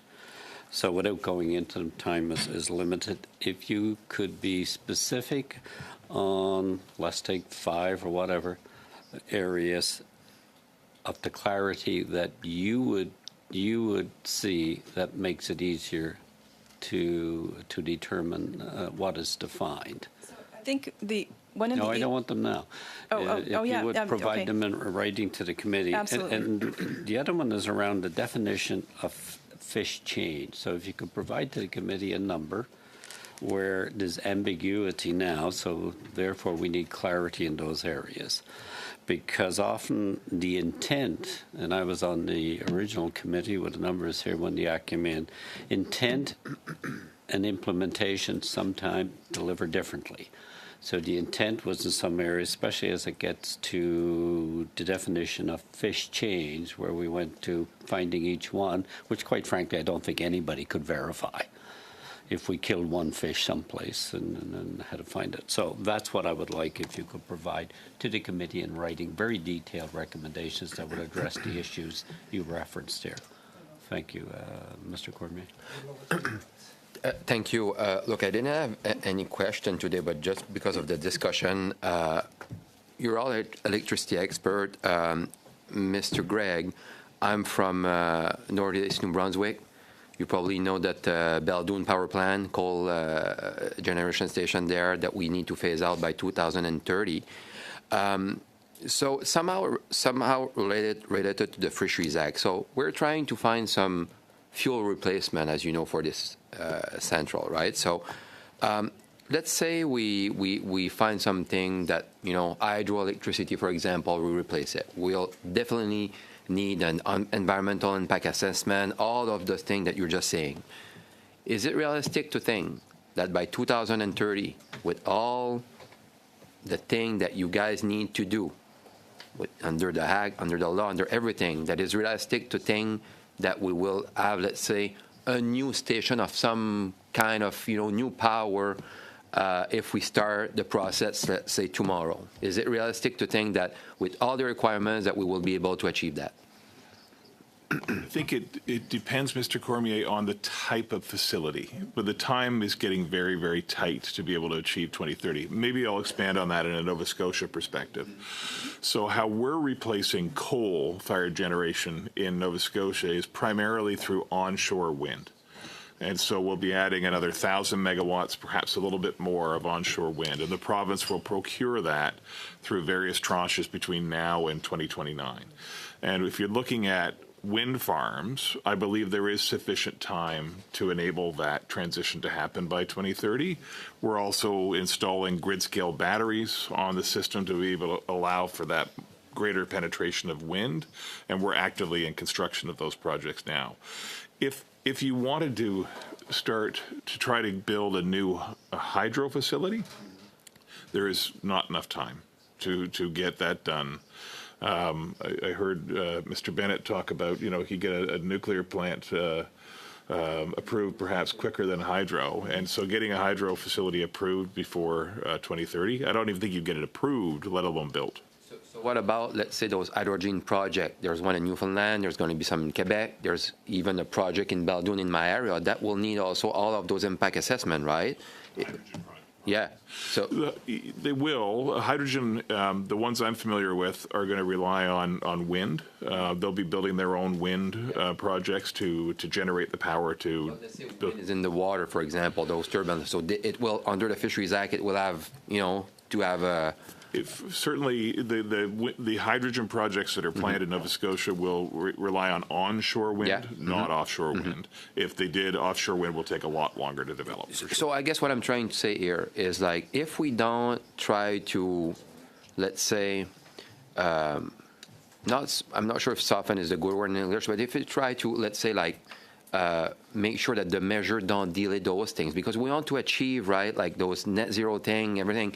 And even when it comes to power, like, if my resident, if we don't find a fuel replacement for that coal power plant, well, the rates will go up, right? So if we're not ready, if we cannot do this like fast enough, we're going to be in a tough position. So what I'm hearing from you guys is, let's make sure that there's all the good, measure out there, the good protection, but we can do this in, a more, let's say, fast time, if I can say, and not even like don't protect the fish habitat and everything, right? Well, I think what you're getting at is that, and I know Ms. Patterson has been speaking about it, predictability, knowing what the requirements are and what a reasonable timeline for meeting those requirements are is essential for the transition to happen. We work really closely with our friends at New Brunswick Power, and we have transmission interconnections, so we're all trying to achieve the same 2030 goals. But really, what we're looking for, and we are in this industry. We've been running hydroelectricity plants for over 100 years, and we do care about the fish populations. We are stewards of the environment. We're fully supportive of getting off coal by 2030, but we just need clear regulations with predictable outcomes and reasonable timelines. Thank you, Mr. Cormier. We'll now go to Madame Debienne for 2.5 minutes or less, please. Oh, chic alors. Merci, Monsieur le Président. Thank you, Mr. Chair. So I was listening to you answer the other questions, and I was wondering, I think that what we've understood, what you're asking is quite clear. You need more clarity. You need a strategy that's national in scope for protecting biodiversity. And we can probably put that in the Fisheries Act. Dans les faits, faut commencer. It may go beyond the scope, but we have to start somewhere. So to allow for predictability, clear standards that can be applied depending on different species, and the risk of extinction of each species, and that would have where the process would be clear. So then that way you would have a basis that you could plan your projects, you could have foreseeability for the future, and you could also get tools from the scientists and even contribute to understand the protection of biodiversity. So is that something that you want us to submit in our recommendations? Is that something that you would agree with? With that for new projects. But it's also important to distinguish between projects that are already operating and have been operating for 100 years, and not forcing them to go through the same thing. Réalités très différentes. That's right. Merci. Merci. Thank you. We'll go to Mr. Backrack for 2.5 minutes or less, please. Mr. Chair. I was struck by what I believe Ms. Patterson said about the lack of clarity from the regulator, from the department when it comes to permits. And it almost feels like there's two different issues. One is the structure of the legislation and the statute, and the other one is the way that the department interprets and implements it on the ground when working with applicants and different industries. And I can see why that would be very frustrating if you're an operator and you say, I just want you to tell us exactly what to do and to tell us in a relatively reasonable timeline so that we can get on with the work to your specifications. and I've heard this in other contexts as well, I'm wondering if the issue is a lack of resources being applied, because, you know, in the mining industry, they often have complaints about the length of the permitting process, and it goes back to the amount of resources being invested in reviewing the permit applications, right? And so if more resources were invested in doing that work, would you get a more timely outcome? I don't know if it necessarily deals with the issue around clarity, and that's the other part of the question, is how do you get to the point where the department or the regulator is able to give you a really clear direction on what it is that you need to do to meet the requirements of the legislation? Peter referred to previously, before 2019, a lot of the work could be done through an agreement. So there was an understanding or an operating practice that was accepted in the industry for the facilities that were already in operation. But now you have to have an FAA for facilities that are also in operation, which is a much more lengthy process and requires all of these studies. So you're always going to have a resource issue on the side of the regulator if you're adding more and more things for them to do. So it would be good to look at a way where they probably don't need to have that much work, but you're still reaching the objective of making sure that the fish populations are being looked after. One more little one, Mr. Chair, just given that we're right at the time and. You can get it done in 10 seconds and get an answer in 10 seconds. Is the case right now that, at the end of the process, they eventually do get back to you and you eventually get the permits because the plants are still operating, you're getting the work done, it's just... No, they're not getting the permits. They're operating without permits in many cases, and it creates a huge risk for them. Yeah. In the cases where you are getting permits, obviously there's some cases where you've gotten permits, or have you never... Fair enough. I'll take the cue from my colleagues. I guess what I'm trying to get at is, in the cases where you have gotten permits, maybe there are only a few, but in the cases where you have gotten permits, has the department told you to essentially do what you would have done anyway, or are there extraordinary things that they're asking you to do? I guess that was there's specific. If I have time, there is specific. Example for exactly what you're asking. So what we would previously have done under a code of practice or a best practice in the pre-2019 legislation, this time we had to do an FAA for it. We did get approval for the FAA. It took a lot longer. I think it took 2 years. Added $300,000 of cost, and the way we went about it is the exact same way we would have done it pre-2019. That was my question. Thank you. So that's the example. Thank you, Mr. Chair. Thanks for your forbearance and my colleagues. I know you want to go home, but, that was a good answer. Thanks, Mr. Beckwith. I know it must be, I'm going to say something now that it's not an insult. It's something in the NDP water that they're drinking. They always go over time. Miss Barron is famous for it. And you lived up to Miss Barron's... I don't know. Oh, yeah, but how do you cut someone off in the middle of a question or in the middle of an answer? Right? Okay, so I want to take a huge thank you to Mr. Gregg, Ms. Patterson, and of course Gilbert Bennett, who I know is very dedicated to this particular industry over many, many years. And thank you for sharing your knowledge with the committee today as we try to do this particular study and get some really good recommendations made for both the industry and the fishing industry.